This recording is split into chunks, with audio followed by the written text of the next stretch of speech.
Sir metro ರೇಟ್ದು sir ನೋಡಿಯಪ್ಪ,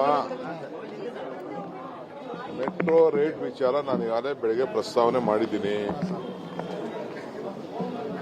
chief minister ನಾವು ಅದನ್ನೆಲ್ಲ ರೀ ಎಕ್ಸಾಮಿನ್ ಮಾಡಬೇಕು ಅಂತ ಹೇಳಿದ್ದೀವಿ.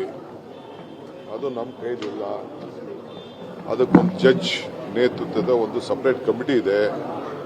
ಸೆಂಟ್ರಲ್ ಗೌರ್ಮೆಂಟು ಸೆಕ್ರೆಟರಿನೇ ಮೆಟ್ರೋಗೆ ಚೇರ್ಮನ್ ಇದ್ದಾರೆ, ಗೊತ್ತಾಯ್ತಾ? ಅವರು ಚೇರ್ಮನ್ರು, ನಮ್ಮವ್ರು MD ಅಷ್ಟೇ. ಸೊ ಅವರು ಕೆಲವು ಸಾಧಕ ಬಾಧಕಗಳನ್ನ ನೋಡ್ತಾರೆ. ನೋಡಿ ಅದಕ್ಕೊಂದು ಫೇರ್ ಫಿಕ್ಸೇಷನ್ ಕಮಿಟಿ ಇದೆ. ಆ ಕಮಿಟಿಯವರು ತೀರ್ಮಾನ ಮಾಡ್ತಾರೆ. ಸೊ ನಾವು ಏನೇನಾದ್ರು ತಪ್ಪಾಗಿತ್ತು ಅಂತಂದ್ರೆ ಅದನ್ನು ಒಂದು ಪ್ಯಾರಾಮೀಟರ್ ಎಲ್ಲ ಏನಾದ್ರು ಲೆಕ್ಕಾಚಾರ ಇರ್ತದೆ. ಇವತ್ತು ಬೆಳಗ್ಗೆ ನಾನು ಕರೆಸಿದ್ದೆ ಅವ್ರನ್ನ, MD ಆಫೀಸರ್ಸ್ ಎಲ್ಲ ಬಂದಿದ್ರು. ಬಂದು ಏನು ಅಂತೆಲ್ಲ ಕೇಳಿದೆ. ತಿರ್ಗಾ ಎಲ್ಲ ಹೋಗಿ ಕೂತ್ಕೊಂಡು ಲೆಕ್ಕಾಚಾರ ಹಾಕಿ ನೀವು ತೀರ್ಮಾನ ಮಾಡಬೇಕು, ಆ ಕಮಿಟಿ ಮುಂದೆ ತಿಳಿಸಿ ಅಂತ ಕಳಿಸಿದ್ವಿ. ಸರ್, ಈಗ ಪರಮೇಶ್ವರ್ ಹೇಳಿದ್ದಾರೆ ಮುಖ್ಯಮಂತ್ರಿ ಸಿದ್ದರಾಮಯ್ಯ 5 ವರ್ಷ ಕಂಟಿನ್ಯೂ ಆಗ್ತಾರೆ ಅಂತ ಹೇಳಿದ್ದಾರೆ. ಏನ್ ಸರ್ ನಿಮ್ಮ ಒಪಿನಿಯನ್? ಮುಖ್ಯಮಂತ್ರಿ ಕೂಡ ಅದೇ ರೀತಿ ಬದಲಾವಣೆ ಮಾಡಬೇಕು ಅಂತ ಪತ್ರ ಬರೆದ್ರು CMಗೆ ಸರ್. ಸರ್ ಮೆಟ್ರೋ ರೇಟ್ದು ಸರ್ ನೋಡಿಯಪ್ಪ, ಮೆಟ್ರೋ ರೇಟ್ ವಿಚಾರ ನಾನು ಈಗಾಗಲೇ ಬೆಳಗ್ಗೆ ಪ್ರಸ್ತಾವನೆ ಮಾಡಿದ್ದೀನಿ. ಚೀಫ್ ಮಿನಿಸ್ಟರ್ ನಾವು ಅದನ್ನೆಲ್ಲ ರೀ ಎಕ್ಸಾಮಿನ್ ಮಾಡಬೇಕು ಅಂತ ಹೇಳಿದ್ದೀವಿ. ಅದು ನಮ್ಮ ಕೈಲಿಲ್ಲ. ಅದಕ್ಕೊಂದು ಜಡ್ಜ್ ನೇತೃತ್ವದ ಒಂದು ಸಪರೇಟ್ ಕಮಿಟಿ ಇದೆ. ಸೆಂಟ್ರಲ್ ಗೌರ್ಮೆಂಟು ಸೆಕ್ರೆಟರಿನೇ ಮೆಟ್ರೋಗೆ ಚೇರ್ಮನ್ ಇದ್ದಾರೆ, ಗೊತ್ತಾಯ್ತಾ? ಅವರು ಚೇರ್ಮನ್ರು, ನಮ್ಮವ್ರು MD ಅಷ್ಟೇ. ಸೊ ಅವರು ಕೆಲವು ಸಾಧಕ ಬಾಧಕಗಳನ್ನ ನೋಡ್ತಾರೆ. ನೋಡಿ ಅದಕ್ಕೊಂದು ಫೇರ್ ಫಿಕ್ಸೇಷನ್ ಕಮಿಟಿ ಇದೆ. ಆ ಕಮಿಟಿಯವರು ತೀರ್ಮಾನ ಮಾಡ್ತಾರೆ. ಸೊ ನಾವು ಏನೇನಾದ್ರು ತಪ್ಪಾಗಿತ್ತು ಅಂತಂದ್ರೆ ಅದನ್ನು ಒಂದು ಪ್ಯಾರಾಮೀಟರ್ ಎಲ್ಲ ಏನಾದ್ರು ಲೆಕ್ಕಾಚಾರ ಇರ್ತದೆ. ಇವತ್ತು ಬೆಳಗ್ಗೆ ನಾನು ಕರೆಸಿದ್ದೆ ಅವ್ರನ್ನ, MD ಆಫೀಸರ್ಸ್ ಎಲ್ಲ ಬಂದಿದ್ರು. ಬಂದು ಏನು ಅಂತೆಲ್ಲ ಕೇಳಿದೆ. ತಿರ್ಗಾ ಎಲ್ಲ ಹೋಗಿ ಕೂತ್ಕೊಂಡು ಲೆಕ್ಕಾಚಾರ ಹಾಕಿ ನೀವು ತೀರ್ಮಾನ ಮಾಡಬೇಕು, ಆ ಕಮಿಟಿ ಮುಂದೆ ತಿಳಿಸಿ ಅಂತ ಕಳಿಸಿದ್ವಿ. ಸರ್, ಈಗ ಪರಮೇಶ್ವರ್ ಹೇಳಿದ್ದಾರೆ ಮುಖ್ಯಮಂತ್ರಿ ಸಿದ್ದರಾಮಯ್ಯ 5 ವರ್ಷ ಕಂಟಿನ್ಯೂ ಆಗ್ತಾರೆ ಅಂತ ಹೇಳಿದ್ದಾರೆ. ಏನ್ ಸರ್ ನಿಮ್ಮ ಒಪಿನಿಯನ್? ಮುಖ್ಯಮಂತ್ರಿ ಕೂಡ ಅದೇ ರೀತಿ ಬದಲಾವಣೆ ಮಾಡಬೇಕು ಅಂತ ಪತ್ರ ಬರೆದ್ರು CMಗೆ ಸರ್. ಸರ್ ಮೆಟ್ರೋ ರೇಟ್ದು ಸರ್ ನೋಡಿಯಪ್ಪ, ಮೆಟ್ರೋ ರೇಟ್ ವಿಚಾರ ನಾನು ಈಗಾಗಲೇ ಬೆಳಗ್ಗೆ ಪ್ರಸ್ತಾವನೆ ಮಾಡಿದ್ದೀನಿ. ಚೀಫ್ ಮಿನಿಸ್ಟರ್ ನಾವು ಅದನ್ನೆಲ್ಲ ರೀ ಎಕ್ಸಾಮಿನ್ ಮಾಡಬೇಕು ಅಂತ ಹೇಳಿದ್ದೀವಿ. ಅದು ನಮ್ಮ ಕೈಲಿಲ್ಲ. ಅದಕ್ಕೊಂದು ಜಡ್ಜ್ ನೇತೃತ್ವದ ಒಂದು ಸಪರೇಟ್ ಕಮಿಟಿ ಇದೆ.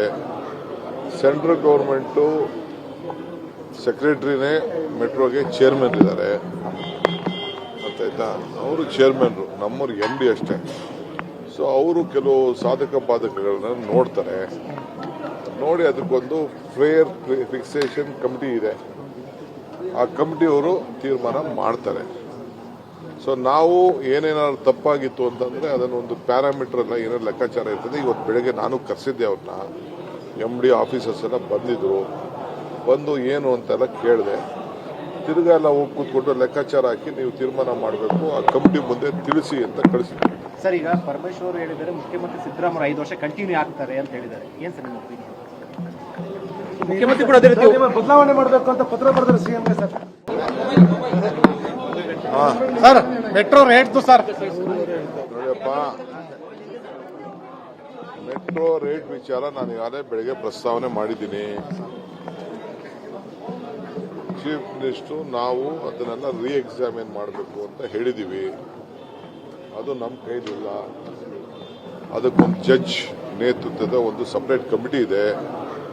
ಸೆಂಟ್ರಲ್ ಗೌರ್ಮೆಂಟು ಸೆಕ್ರೆಟರಿನೇ ಮೆಟ್ರೋಗೆ ಚೇರ್ಮನ್ ಇದ್ದಾರೆ, ಗೊತ್ತಾಯ್ತಾ? ಅವರು ಚೇರ್ಮನ್ರು, ನಮ್ಮವ್ರು MD ಅಷ್ಟೇ. ಸೊ ಅವರು ಕೆಲವು ಸಾಧಕ ಬಾಧಕಗಳನ್ನ ನೋಡ್ತಾರೆ. ನೋಡಿ ಅದಕ್ಕೊಂದು ಫೇರ್ ಫಿಕ್ಸೇಷನ್ ಕಮಿಟಿ ಇದೆ. ಆ ಕಮಿಟಿಯವರು ತೀರ್ಮಾನ ಮಾಡ್ತಾರೆ. ಸೊ ನಾವು ಏನೇನಾದ್ರು ತಪ್ಪಾಗಿತ್ತು ಅಂತಂದ್ರೆ ಅದನ್ನು ಒಂದು ಪ್ಯಾರಾಮೀಟರ್ ಎಲ್ಲ ಏನಾದ್ರು ಲೆಕ್ಕಾಚಾರ ಇರ್ತದೆ. ಇವತ್ತು ಬೆಳಗ್ಗೆ ನಾನು ಕರೆಸಿದ್ದೆ ಅವ್ರನ್ನ, MD ಆಫೀಸರ್ಸ್ ಎಲ್ಲ ಬಂದಿದ್ರು. ಬಂದು ಏನು ಅಂತೆಲ್ಲ ಕೇಳಿದೆ.